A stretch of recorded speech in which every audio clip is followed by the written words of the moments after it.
Il y a du fluor dans le dentifrice. Mais pourquoi faire?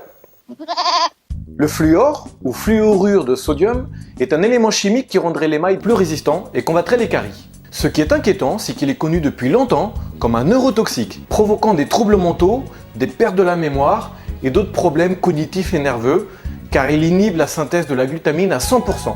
C'est l'un des composants du gaz sarin d'ailleurs. On sait donc maintenant qu'il est très dangereux d'en ingérer.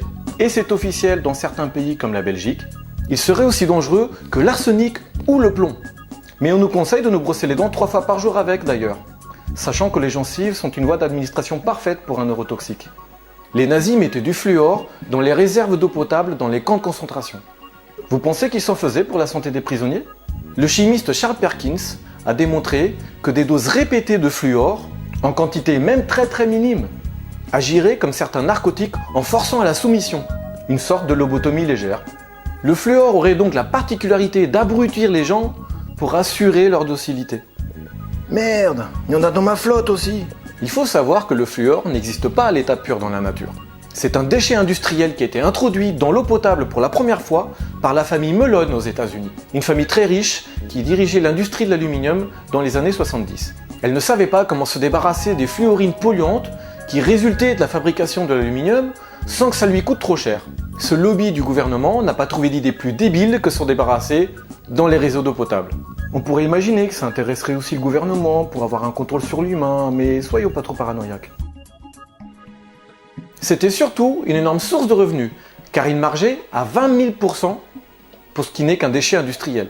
Le docteur en biochimie Hardy Lineback, chef du département de dentisterie préventive à l'Université de Toronto, détenteur aussi d'une maîtrise de sciences, déclara que les enfants de moins de 3 ans ne devraient jamais utiliser du dentifrice contenant du fluor, ni boire de l'eau fluorée, en bouteille ou du robinet, car l'eau du robinet contient très souvent aussi du fluor. Les résultats de ces recherches à l'université allaient plus loin. Certaines de ces études démontraient que l'eau fluorée fragilisait les os du corps, mais aussi l'émail des dents. Bon, n'allez pas taper sur votre dentiste, ils ne font que répéter ce qu'on leur dit depuis 50 ans de désinformation. Ils sont bien intentionnés, mais ne sont pas formés en toxicité. Le docteur Hardy Lineback a lui aussi avoué avoir rendu en erreur tous ses collègues pendant plus de 15 ans. Il a refusé pendant des années de prendre connaissance des études de toxicologie, qui sont pourtant à la disposition de tout le monde. Mais bon, quand on ne sait pas, c'est qu'on ne veut pas savoir.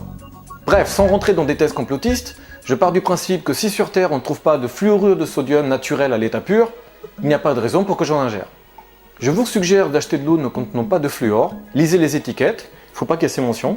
Pour sa présence dans le dentifrice, il est possible, je dis bien possible, que le fluor combatte les caries. Mais il est aussi possible de se brosser les dents avec un dentifrice naturel et inoffensif.